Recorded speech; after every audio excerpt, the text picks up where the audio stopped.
Let's make this as genuinely me as possible, because I will be using other words. What's good, y'all? It's your boy Rizzo Boggin. Thanks for pulling up to another YouTube video. Let's get right into it. The second and third of the 7 deadly horsemen. What I got up in there? Okay. Second and third of the 7 deadly horsemen. As you see, I'm doing my video in front of a black male entrepreneur, because that's one of the ways I see myself. Not only, hold on, I'm gonna have an intermission real quick. That's my notebook. My boy YG. This is his clothing brand. Here's his own model for the brand. And the store that sells his brand, Zoomies, as much as I don't like to say it, it's set up to be a white store, Caucasian store. It's a skate shop.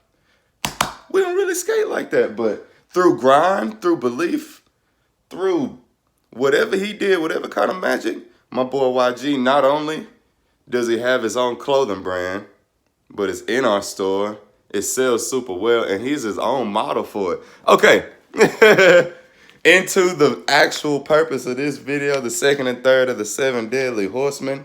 They are named Revenge and Greed. Calm down, bro. It's just a YouTube video. So Revenge and Greed, they actually travel together, side by side. So you can almost know that if you got one of these getting headspace in your brain, you've got the other. Don't allow these any headspace.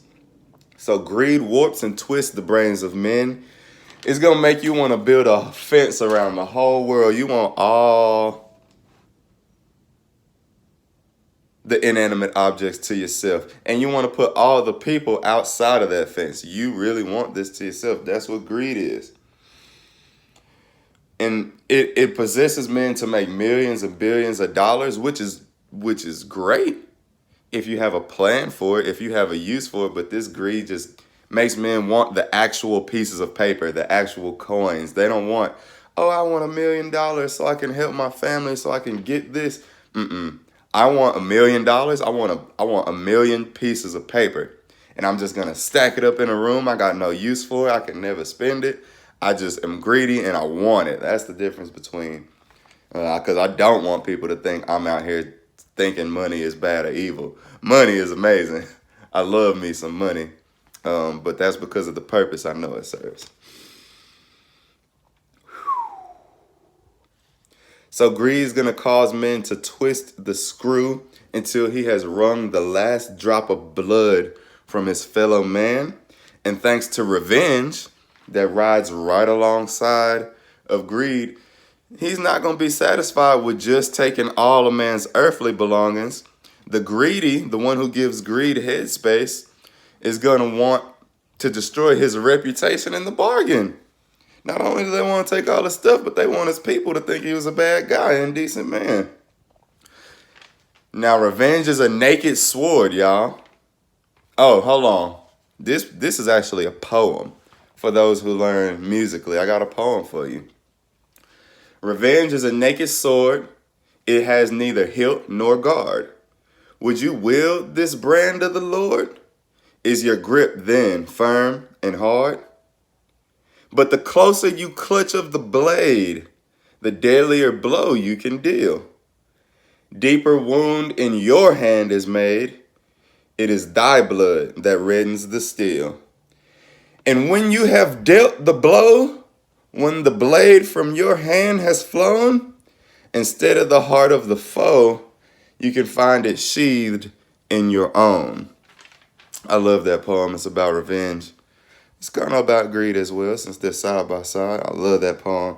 Lastly, this is my longest, but we covered 2 deadly horsemen, and we talked about my boy YG. So let's keep it rolling, baby. You want to know how deadly greed is? You can look for yourself. Look at any of the lives of those who have attempted to rule the world.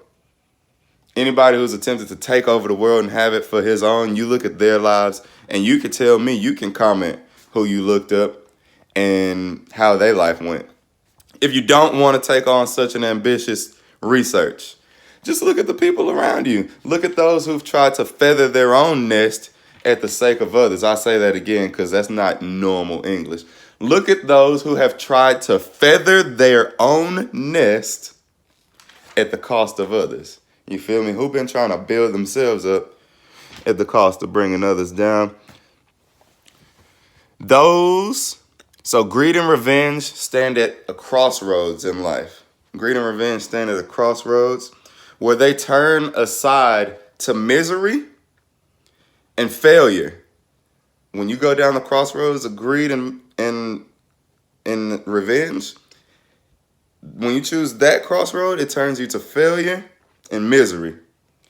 Where if they had taken the other turn and gone on about their path, that road would lead to success. So it's your business. It is your business. When people say mind your business, it's your business to not allow any headspace to revenge and greed, because they'll turn you on your crossroads to success.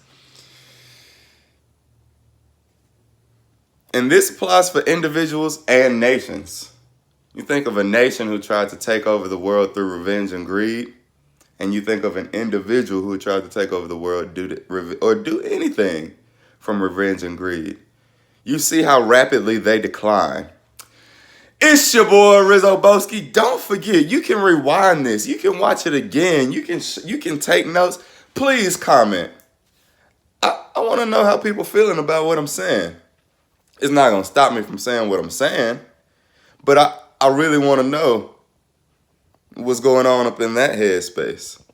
Also, test yourself. Do you have revenge and greed riding in your headspace? If so, but yeah, it's your boy Rizzo Boggin. Like, comment, subscribe. Comment more than anything. I'm none caring about subscribers nor likes. I just want to chop it up with great minds. I'm sowing. I'm out here planting these seeds. Gonna build this forest. Have a great one. Grand rising. I prefer raisin toast. Have a great one. Peace. Peace, peace, peace, peace.